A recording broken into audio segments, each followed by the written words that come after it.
বড় মঞ্চে বাংলাদেশের সঙ্গে খেলার আশা আর্জেন্টিনার।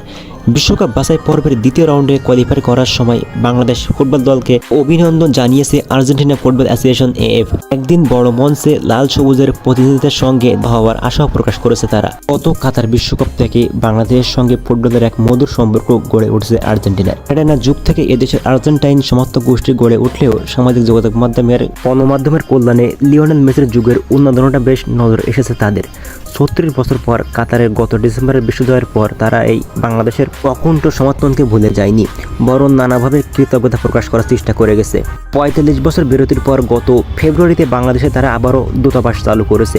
প্রথম বাংলাদেশ হিসাবে দেশটির ক্লাবে খেলার সুযোগ পেয়েছেন জামাল ভুঁইয়া। ফুটবলের পাশাপাশি সে দেশের ক্রীড়া প্রেমীরাও খবর রাখে এদেশের জনপ্রিয় খেলা ক্রিকেট। ফুটবলে জামালদের যে কোনো অর্জনে অভিনন্দন জানাতে ভোলে না আর্জেন্টিনা ফুটবল অ্যাসোসিয়েশন এএফ।